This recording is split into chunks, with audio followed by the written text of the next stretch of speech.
Look, what's the matter, Danny? Yarb. You can't just make people disappear. Welcome back to Cocktail Cinema, folks. Coming at you hot and fuzzy with your weekly movie review podcast. I'm your first favorite bartender, third favorite author, Josh Price. And as always, I am joined by the best co-host and producer in the biz. Hello, Nice hello. intro, Josh. Greg and Shasti, how you doing? That made me extra hot and fuzzy. Yeah. Oh, welcome to the show, boys. Heck yeah. Let's do it. I'm real excited. Right. I did not realize until rewatching this movie that Edgar Wright is becoming one of my favorite directors. So, in case you haven't guessed, this week we are reviewing Hot Fuzz, the 2007 film from Edgar Wright. This movie had a meager budget, anywhere between $12 and $16 million, but it did have a nice box office return with $80.7 million. Wow. Actually, that surprises me. Yeah, You know, just because it's, I don't know. well, for that shouldn't, time, but yeah, yeah. for that time, that's a decent return, you know. And I mean, there's good reason for it. There's some really good work done in this movie. Greg, time has come. I'm gonna list the big four because I can't name off the entire city. Fair enough. But Simon Pegg as Nicholas Angel. Moving on to Nick Frost as Danny Butterman. Love that guy. Jim Broadbent as Inspector Frank Butterman, Danny's dad, and Timothy Dalton as Simon Skinner. Man himself. Right. I did a double take the first time. So I was like, is that him? Yeah. It surely was. Yeah. I get a kick out. I get a kick out of this cast. It's half the BBC. Just really giving it their all. And like I said, that's 4 people out of 30 that I should be mentioning. You know, 'cause they all kind of played a part, but it can't. Yeah, be there's 30. a whole bunch of background We got a show to characters that do. we will definitely get into. But I'm too excited. I got to calm my nerves. So I made us a drink this week. This was I named this because you, sir, came up with a great idea to call this the Hot Fuzzy Navel. Well, I just thought it was too obvious not to pass up. Yeah, I don't know how it like. For as smart as I am, I really am dumb sometimes. So thank you for picking that one up. Sometimes you just gotta listen to stupid guy. So the Hot Fuzzy Navel, folks, is it's 1 ounce of absolute Mandarin or orange vodka if you can't get your hands on Mandarin.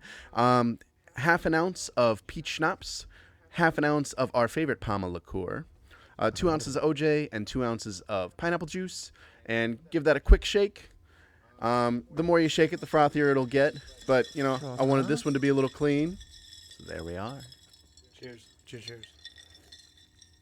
Oh, my navel. That Mandarin definitely shines good. through. Yeah. Real The good. Palma in there, too. Yeah.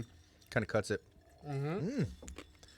Definitely a different take on a fuzzy navel with the Palma. Certainly. But Yeah. because these are pretty straightforward: peach schnapps and orange juice. Yeah, it's a screwdriver with peach schnapps. I was you afraid know. there was just going to be like hot sauce in there. Probably should have been. Someday. Little someday. cayenne rim or I'll something. play with that. Yeah.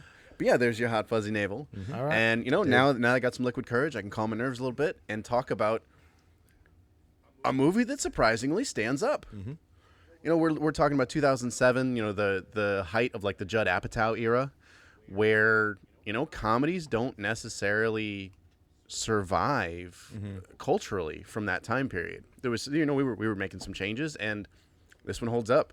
I think the majority of the Cornetto Besides the big trilogy names, does. you know, like Adam Sandler's, Chris Farley's, you know, besides the big names, but these guys are, you know, Simon Pegg and Nick Frost. Being who would have thunk? These guys, Yeah. you know what I mean? They work so well together. It's almost their dynamic is just through the roof. So in that trilogy, this is the second one. This is the second one, Right. yeah. So you've got Shaun of the Dead, then Hot Fuzz, and then The World's End. And I know definitely for this one, Simon Pegg and Edgar Wright wrote the script, but I believe that's the case for the other two as well. Okay. Yeah. Yeah, so and this is the reason we kind of went with this one over Shaun of the Dead, outside of the obvious Halloween connection. For Shaun of the Dead was this is the most different out of the 3. The other 2 are kind of goofy horror comedies, whereas this is more of a murder mystery. Right. And I really appreciate the direction that this takes because of that. And for whatever reason, it is more thought provoking because of that mystery level. But it's crazy the amount of information and people they were trying to gather in this thing and for it to make sense. Can I start off by saying that? Go for it. My takeaway is, you don't watch this movie, if you don't watch this movie and think, oh my God, how much editing went into this, the smash cuts, just nonstop. It was almost exhausting to watch because there was so much going on. It's in such little It's a lot periods for your of brain to time. process. Right. For Yeah. sure. But I think that part is the standout of this movie. You know, as far as just. I mean, Shasta could probably talk a little bit more. If you Well, know. yeah, I mean, editing is where we touch base with a lot of these more current movies. 2007, sure, there was enough you could do in CGI stuff. post Yeah, to right. accomplish this versus Hitchcock doing a doing it vertical practically, zoom yeah. versus Yeah. just taking a still shot Mm-hmm. and panning out while you zoom in. Yeah. You know what I mean? It can be done 100% digitally now, but I mean, I think you're kind of at that point where you do have every kind of camera and rig under the sun Oh, to those are cool accomplish this. shots. You know what I mean? Like I was like screenshotting these as they were playing in a video. You know what I Yeah. mean? But this is from the. You can go on YouTube and just type in Hot Fuzz behind the scenes, and it's similar to what we did with Snatch and for Lock Stock. Like there's just amazing footage showing exactly what we're talking about, Right. and they, you know what I mean, it's the top of the line still cameras, and then mounted on segways. Yeah. You know what I mean, and then Yeah. on Yeah, right, yeah, look at that. rickshaw dollies, and then on cranes. Cool. This dude right here, I'll get back to that, but yeah, you That's you so move cool on to to the have a golf movie carts. that comes across as so cutting edge and like and this stuff. They're still kind of I wouldn't say barbaric, but Yeah, well, but no, still using those. they're still using a functional- certain amount of analog to Right. achieve that is what I'm saying, where a lot of this could be done in post. They used use a golf cart Yeah. and then use these badass Right. cameras and then tie together in That's post really with the cool. editing where you're talking about where like if you know what I mean. If you were born since this time and you know what I mean, Yeah. how movies are just produced now, it's you kind of lose sight of like Yeah. 20 dudes Absolutely. running The around gold, yeah. on these like golf carts and shit. But yeah, like they Yeah, that's awesome. they have this wheel right here that they're manually cutting down the frames that the camera is registering, which Oh, again wow. you would Okay. use Jeez. in post. But you see a lot of those double exposure scenes, like Mm-hmm. think City of God, where it's like it's fast, it goes from slow motion Mm-hmm. to fast forwarding, and there's double exposures in between. Yeah. And that's literally Jeez, this alright. dude. There's another guy right here. There's one dude on the camera, and he's relying on this dude who's looking at the side monitor to tell him what frame he's currently at, because he's just spinning it. You know what I Wow. mean? Right. He's going from 12 to 18 to 24 to 30. Wow. I just like this movie 10 times more. I because mean, of that. it's that's Edgar Wright. I mean, you know what yeah, I'm saying? yeah, That's right. the same reason Josh said he's slowly becoming one of his favorite Right. directors. Yeah, It's that's 'cause- cool. That's absolutely what it's it is. because it's yeah. like you see you put the 2007 you put this film on the same level as visuals as anything that comes out today, and just Yeah. knowing why I think is super yeah, important. for sure. Well, Definitely. he's You got to know your bones before you get to the flesh, right? Yeah. yeah, 100%. The way he looks at film. I mean, obviously, like a guy like Roger Deakins, who he's the cinematographer that the Coen brothers use all the time. Okay. He's someone who just knows what he can accomplish with a camera. Where like he didn't even switch to digital until he was sure he couldn't accomplish what he wanted to do with film. So like you look at a guy like Edgar Wright, who more or less was reading Deacon's book, but putting his own style on it. He can go in that category with Tarantino, where a lot of this is self-taught style with just this old school filmmaking in a way. You know, obviously this is 2007, so Of there were course. some things they were doing in a modern way, but the practical effects, as it were, or camera tricks, make this movie that much more fun, because your brain may not register it right away, but it is noticeable. Even the best CGI can't Right, accomplish what exactly. some of these camera I tricks think can. that for this being a semi-spoof, like it comes across huge in that factor. I feel like that's the whole point of this. Why I think that's why the whole movie was made. It wasn't necessarily based around the story; it was just based around the shooting style. Kind of get that feel, you know. But that's Yeah, it's truly totally. amazing what they Yeah, were absolutely. able to accomplish. Because I like I think talked it- about these smash yeah. cuts and how they were able to do this and segment and move forward and transition into different scenes. Holy smokes! I Man. think you're right. I think the plot was addressed in the same way that the directing was. Right. And your two main characters, like you said, they did a lot of the writing. Yeah. And it was one of those things where I think this was 3 years after Shaun of the Dead. So they had been writing it for 2 years nonstop.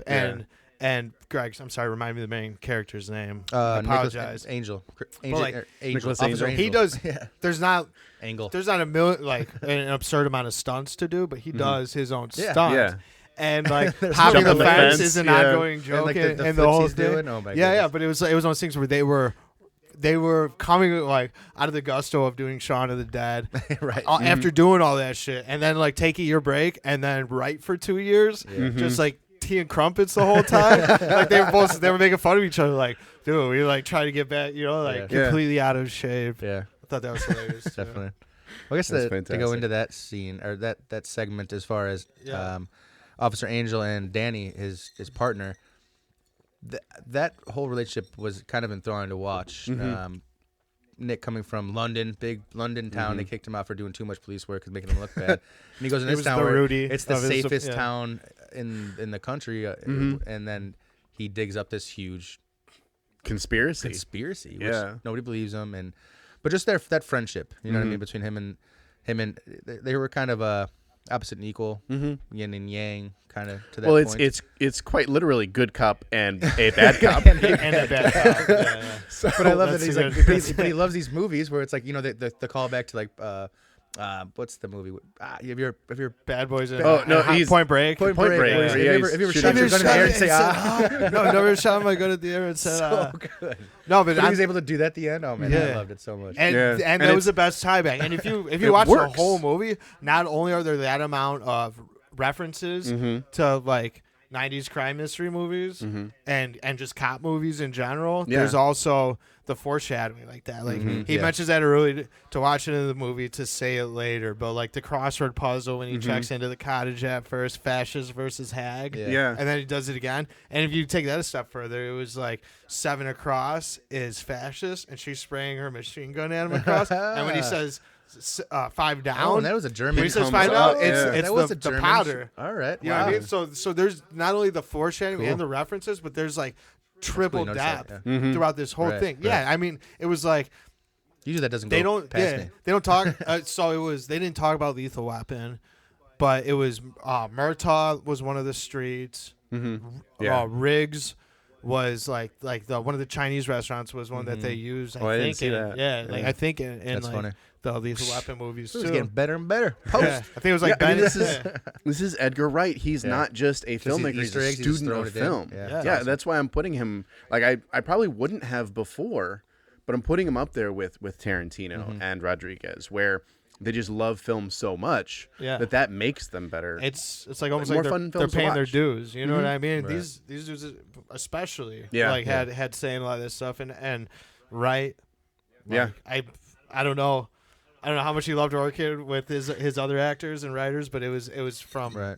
just watching this whole behind the That's scenes kind of thing. I was shocked on like how much money that they were Yeah. originally, like you said, 12 million or so. Yeah, the estimates are between 12 and 16. I guess not to regress or anything, but that's why I think this movie was funded so low, is because he was using these analog kind of ways. Well, that's Yeah, probably it's part of his amazing. pitch. Is like, Yeah, hey, I exactly. can make this Right. this banger Well, with I think that would basically almost no cost money. more money. for manpower, but not for equipment. Some of these. I Well, mean, the if most- you're the talking most- about tying this camera, another camera to a golf cart on tracks and having them Some of pull. these cameras are like. Well, at this $15 time, million. like, and even today, to some extent, the most expensive thing you're paying for is visual effects. So if you can do things practically, it does shave a lot off the budget. You know, So he was like at that time, like I don't know, I want to. That's what this movie wanted to make me do the most research about, like that. You know what I mean? It was a Yeah, breaking yeah. time from doing things practically to yeah, pull them off at least like Yeah, as the- convincingly as this Right. versus right. Well, Friday and the it's 13th. You know what I mean? right. I mean, the You had the way the camera swoops, it's reminiscent a little bit of even some more modern films like La La Land, the dance scene where they're cutting back and forth between Emma Stone and Ryan Gosling. That was all just like a cameraman is aimed at Emma Stone, then the director's tapping him on the shoulder when he needs him to move the camera. These things are becoming popular again because of directors like Tarantino and Wright. And we talk about Tarantino and we talk about Guy Ritchie so much. This is true, But yeah. this, with every point I think that I made throughout showing all these photos here, Yeah. is the the choreography that it takes to do this. And that's what you're saying. Like having somebody just tap you on the shoulder to do something is simple that you think you would do in post. No. To pull off a movie on this level is like what Robbie Rodriguez does on a daily basis. And you say choreography, so usually people only know it's like I usually take the approach of the viewer. So we talk about fight choreography, communication choreography, the swoops of the camera in which to make that happen and make you feel warm and fuzzy navel about a movie. And that it's awesome that we're able to kind of look behind the scenes and see that the choreography up front is completely powered by these awesome human, the grips, everybody behind the scenes. We don't talk enough about but I think I don't think we get too many looks at that. You know what I mean? Like the best directors, it comes down to like we say Tarantino, like Reservoir Dogs warehouse scene. There's no tricks. He's breaking rules that you don't you learn in film school that you don't do. Right. You know what I'm saying? Yeah. Where this literally, like, my main takeaway from this was how many people it takes to do just one fraction of a shot, and how they were directed more than the actors. And what we see is just the actors being directed versus this choreography we're talking about. So it's like that's what I've been nerding out on for the last week. It's like lineman versus quarterback. Well, and I mean, talking about breaking rules, this movie is a 4-act movie. Yeah, that does not happen. So in a typical 3-act structure, when he approaches the council the second time, and it feels like a climax. That's normally where the shootout happens. Right. But in this movie, we are given an extra chapter after that where they run him out of town. They think they've killed him off, and then some of the best writing in the whole flick happens when he comes back, because all those callbacks happen. The callback to the mine, the callback to the armory, the horses, the crossword puzzle. Mine. Yeah. All of that happens in this 4th act. And that's kind of even references to like all the missing people happen in that break between acts 3 and 4. And it's only because we have this 4th act that we have this weird balance. I say weird because when you look at it, it's strange on paper. But it's very balanced. There's things that are set up even in Act 3 that are paid off in Act 4, and I'm blown away by it. Yeah. So I mean, to add on to your the second run-in with the council, the circular table, which I love. I think that's a great way that they've accomplished the amount of growth and camaraderie across the evil scale of the town. So everybody's involved. So they did it once when he was welcomed. Yeah. They let him know kind of what's going on, and it happened again when they're all wearing hoods. Same people. I think that was so important to create that balance you were talking about, because without that, those 2 times, those interactions, the balance wouldn't be there, because you're not putting the florists, their occupations, what they do for the town, where they're all able to watch at a bird's eye view and take it. The walkie-talkies where where they're all front and center for everybody.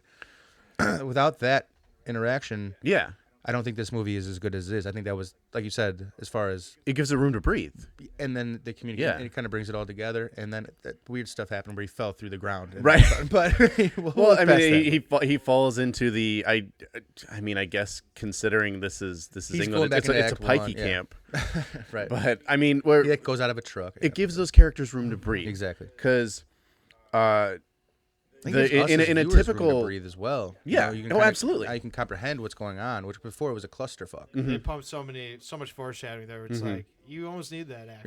Yeah, you really do, because Simon Pegg's character, Nicholas Angel, Nicholas Angle, he develops what he thinks is this like I love his comeback, airtight story. He's a big city cop who he's like all these deaths are happening in this town.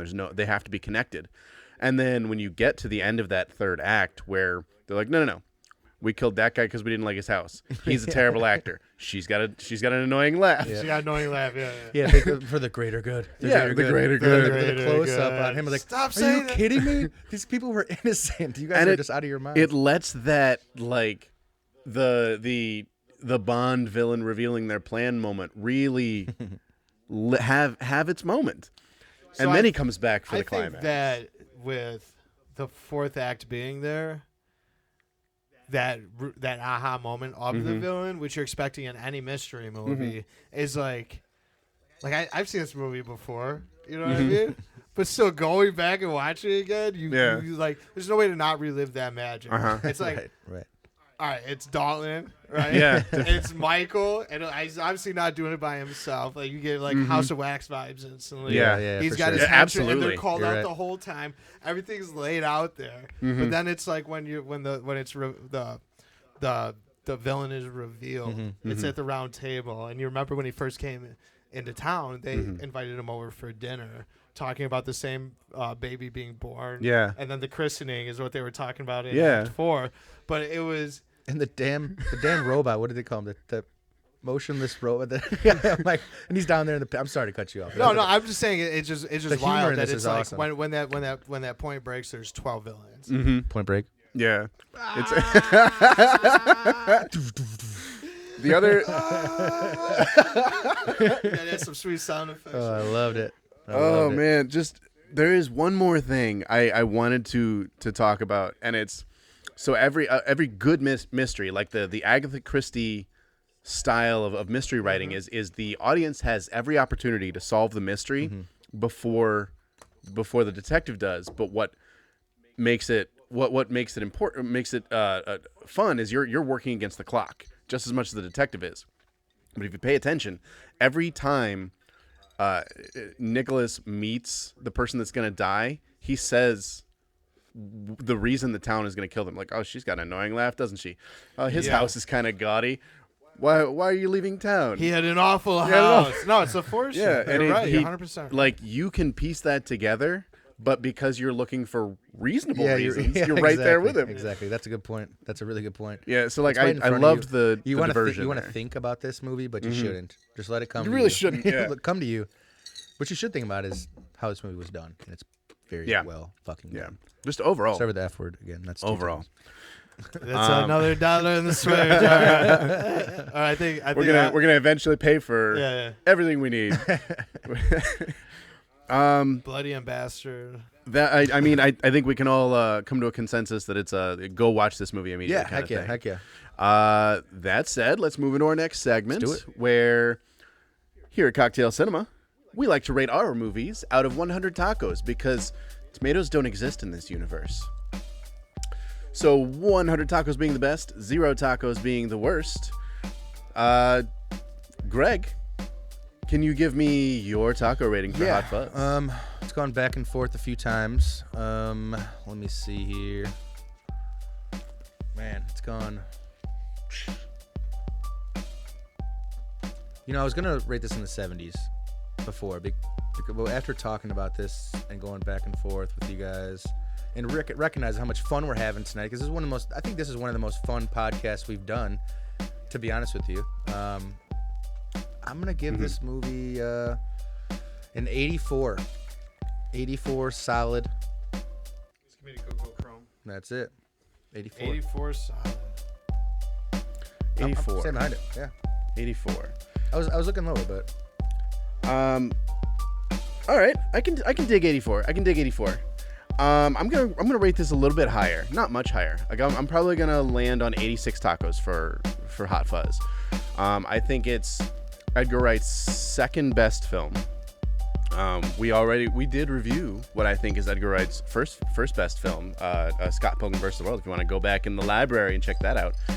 But for all the reasons that I said, this definitely gets a solid 86 from me, where the writing is there, and I love mystery stories, and all of the diversions from normal mystery storytelling that happened, despite this being a very straightforward mystery, really tickled my writer brain. and it is a semi spoof. It's like I don't even know how to put this in a genre. You know what I mean? It's like kind of a a neo comedy horror. It's just weird. It's your murder mystery. Yeah, And it's a yeah. I think they did it as good as anybody else could. Clear. And, I mean, I would honestly say Deuce Bigelow is a great murder mystery. You know what I'm saying? But this is something that's like, okay, I love it. Shotzi, take a step back. You're gonna come with some info for a show, and I was just perplexed with how much information I got and how much I got to look into just from that era right there. Like after City of God, I was like, hey, who's got camera's only 14 grand? Who's gonna spot me 14? You know what I mean? It's like I want to do that manual FPS settings. You know what I mean? But That's awesome. I give Hot Fuzz. I think I used to like Shaun of the Dead better, but I think just in progression I now, agree with I that. want to see number 3 soon. We haven't seen that one. I'm giving Hot Fuzz an 80. Round 80. Excellent. So we got an 80, an 84, and an 86. Now, normally we would give this the Rotten Tomato score, but Rotten Tomatoes is having some technical difficulties. Their site is down. Look at this bowl. Look at this bowl. So we're just gonna guess that we're in the neighborhood. I mean, this is an Eddie Wright movie, and it's a Simon Pegg movie, so we're probably about right there. But this is a great opportunity, audience. Those of you watching and listening, Let us know. hop down in the comments. Let us know what your taco rating Let is. us know what the Rotten Tomatoes is. Yeah, let us know what the You'll- Rotten you'll Tomatoes find score it is. before we get back. First one to Rotten Tomatoes gets a free subscription to Patreon for 3 months. Yeah. Well, yeah, I can get down with that. $3. I got Yeah, it. yeah, we'll spot you. Let's We'll do spot it. you. This has been a wonderful time. Wonderful. Yeah, agreed. This is a great movie. Unless you didn't think it was a great movie. Again, hop down to them comments, YouTubers. You know all the good spots to hit. If you're listening to this on a podcast distribution app, go ahead and give us a rating. Every little bit counts. You know how the world is run by algorithms. You know the drill.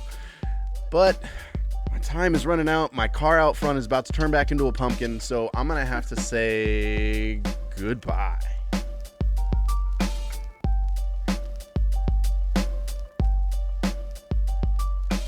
You can't just make people disappear.